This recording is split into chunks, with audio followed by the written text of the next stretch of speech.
humanos, que es que nos equivocamos. ¿Qué hacemos con el error? ¿Qué hacemos con el pecado? Y algunos, cuando generan determinada conciencia de que de ahí no salen, es como condenados a repetir, condenados al error. Sí, yo creo que a consecuencia de que hemos nacido en un contexto donde vivimos entre personas que igualmente que nosotros lidian con las mismas cosas, por momentos no logramos darle la importancia que las cosas tienen. O sea, especialmente la socialización, por ejemplo, del consumo de drogas. Lo tomamos como un hecho socialmente aceptado, la sociedad está a favor de una determinada conducta, y entonces eso no es algo de lo cual me tengo que librar. O sea, es todo un proceso darme cuenta que efectivamente la adicción es un adversario. Y ese recorrido lo camina quien se acerca a alguien que le diga otra cosa, porque si escucha lo que está diciendo la sociedad lo va a alentar a volver a consumir. Y bueno, como hablamos del consumo de drogas, podemos hablar del tabaquismo y de cada una de las otras conductas. O sea, socialmente hay un decir, bueno, adelante, vamos, esto es el clima, esto es la que es la vida, no sé divertido, no seas aburrido. Parece como que el planteo del cual estamos conversando es un planteo, hoy en día no faltaría quien nos diga que tenemos un planteo antiderechos. Se escucha mucho eso, ¿no? Se escucha mucho el tema ese. Sí, sí, sí. Sí, este es un antiderecho. Es un rótulo Claro, que se pone rápido, ¿eh? claro, pero la persona tiene derecho a matarse y efectivamente es así, la persona tiene derecho a quitarse la vida lentamente, y sí, es cierto. Pero el gran problema es que si una persona quisiera salir de ahí, No tiene no tiene cómo. cómo. Recién escuchaba al pastor Padura conversar de cómo reaccionan las autoridades y los responsables de cuestiones barriales que se encuentran con personas que quieren salir. Y bueno, querer salir, vaya, hay que tener algo para decir, no es solamente unas lindas palabras y palabras alentadoras, no. Entonces estamos hablando del poder de Dios. Cuando el apóstol Pablo hablaba de esto que estamos tratando de conversar, él habló de las prácticas ajenas al Señor como respondiendo a un amo.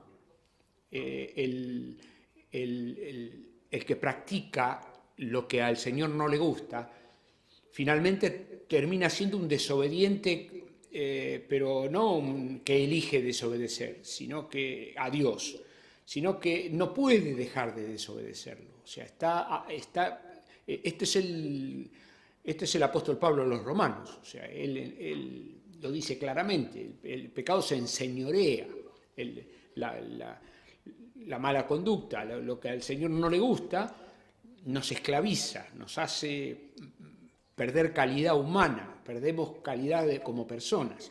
Espera, antes que Entonces, sigas, Raúl, porque me gustaría, no solamente hoy frente a la historia de Bernardo, hacemos foco en estas cuestiones de las adicciones, pero creo que el abanico es un poco más amplio, ¿no? Respecto de las cosas de las cuales no nos podemos liberar. No nos sí, podemos liberar realmente yo creo que cada uno de los que estamos en este momento en la rueda va a tener algo con lo cual está luchando, y eso es así. O sea, He hablado con muchos jóvenes que me plantean su intención. Mirá, me tocó un caso muy crudo hace muy poco. de jóvenes matrimonios, que estaba afectando de una manera tremenda su relación matrimonial el consumo de pornografía, y que lo conversaban, lo intentaban, veían que eso lo estaba dañando, que eso estaba afectando su relación, su intimidad, ya estaba rompiendo su matrimonio. Sin embargo, otra vez, hacemos un acuerdo, tratamos de que ahora vamos a intentarlo, y finalmente otra vez cayendo en cosas como estas, ¿no? Hay una esclavitud que es muy clara, que vos estás haciendo mención, que por más que quiera no puedo, ¿no? Es la libertad de hacerlo, mirá lo que quieras, hacé lo que quieras, tenés derecho a eso, pero cuando quiero ejercer mi derecho para decir de eso no lo tengo, estoy esclavizado, finalmente no hay derecho.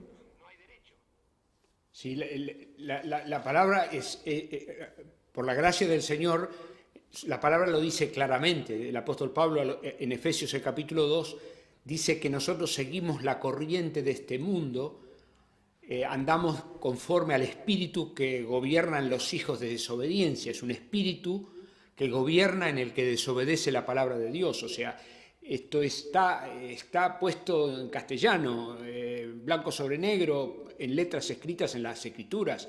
No es la opinión de nadie, es la opinión de Dios. Es la incapacidad humana para ser libre de las ataduras, de las desobediencias al Señor, llámele como le llames, por fuerza propia.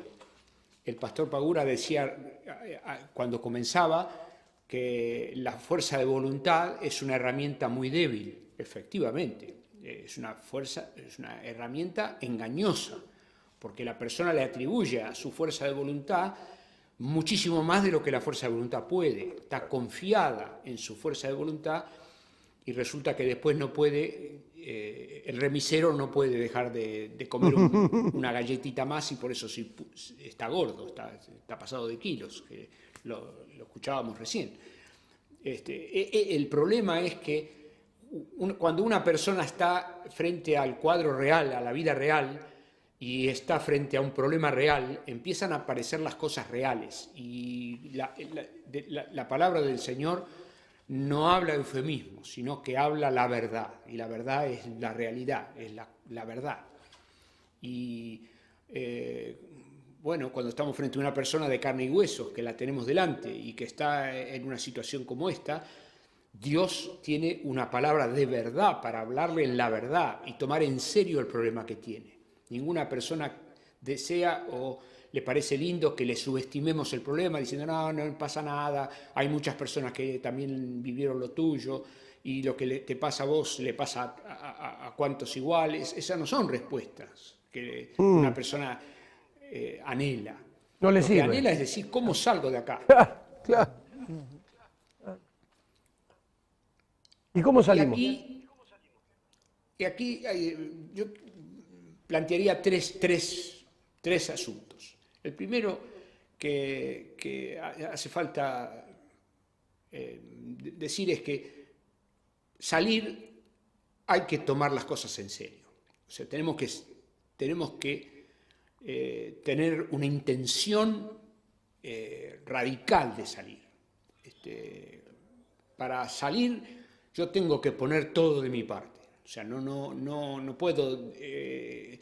Tendemos a decir Dios me va, Dios. Tendemos a atribuirle al poder de Dios capacidades que son ciertas, pero no se aplican a todas las personas. Y eso está clarísimo, está a la vista. En las comunidades de fe estamos entre personas que reciben y salen adelante y otras personas que no salen adelante. Entonces decir, ¿pero qué pasa? ¿Cómo es esto?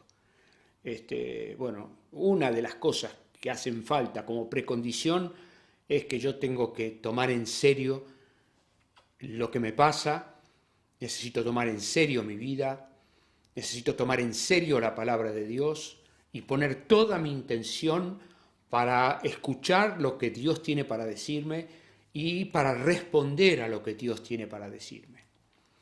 O sea, nosotros vivimos en una cultura del masomenismo. Más o menos, o sea, entiendo más o menos, pero vos escuchaste la palabra de Dios, ¿entendiste? Sí, más o menos.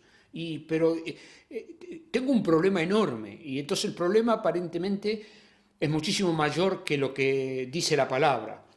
Y yo necesito dejar de lado los asuntos que me están inquietando para escuchar al Señor de la palabra. Hay una segunda cuestión que hace falta, que es la que acaba de mencionar el pastor Pagura recién, y es que la palabra que Dios tiene para darnos es una palabra radical, no es masomenista. Dios no habla con gente a medias, que lo escucha a medias, y tampoco tiene un planteo a medias. El pastor recién acaba de mencionar que el Señor Jesús puso como condición, dice, si alguno quiere seguir en pos de mí, niéguese a sí mismo, tome su cruz cada día y sígame. Eso es las palabras más radicales que el humano puede escuchar bajo el sol. No porque sean unas palabras más grandes o más pequeñas, sino por quién lo dice. El que lo dice es el dueño del universo, es el Salvador del mundo, es Jesucristo, el Señor Jesús, es el Hijo de Dios, es quien ha venido a dar su propia vida para morir en la cruz por nuestros pecados. Él que nos amó al extremo de cargar sobre sí nuestra culpa cuando nosotros no lo merecimos. No hicimos nada para recibirlo y ni le pedimos que lo hiciera, sino que el Señor lo hizo antes. Nos enteramos que lo hizo. Nos enteramos de su amor después, porque de tal manera nos amó, que Dios obró antes, y mientras que nosotros estábamos caminando nuestros caminos alternativos a la voluntad de Él, y cuando nuestros pensamientos, nosotros éramos por naturaleza hijos de ira, Dios nos amó como para entregar a Jesucristo. Y es el crucificado el que me dice a mí, negate a vos mismo. Claro, tiene autoridad para hablar así. No es una arbitrariedad lo que está diciendo. No, lo está diciendo quien murió por mí, quien pagó delante del santo Dios toda mi cuenta. No hay más reproches para hacer en mi nombre, porque Cristo los pagó por mí. Ahora, digo, si yo estoy tomando en serio y estoy poniendo toda mi intención para escuchar una palabra que viene de parte de Dios, del volumen de lo que estamos hablando, yo me voy a sentir interpelado y voy a decir, Dios tiene derecho a pedirme que yo me niegue a mí mismo y tiene derecho a que yo me muera, como lo contó recién el pastor de una forma tan clara. Claro, Él quiere que yo empiece una vida nueva. Claro, pero ¿quién habla? ¿Quién habla? ¿El vecino? ¿Quién habla? ¿Quién habla? ¿Un deudor? ¿Que yo le debo?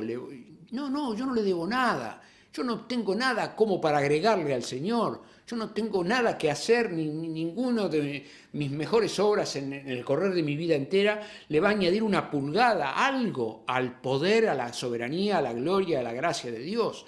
No, todo por misericordia. El Señor en su misericordia nos habla y nos ama y nos lo dice. Y dice que hay una puerta de regreso. Pero claro, si del otro lado hay un masomenista, no va a escuchar nada, y no que nadie espere que va a recibir cosa alguna del Señor actuando así, que nadie crea que va a recibir cosa alguna del Señor obrando así. Esto lo decía Santiago, el que duda es semejante a las olas del mar, no espere recibir cosa alguna del Señor. Hay un momento donde hay que tomarlo en serio. Así es.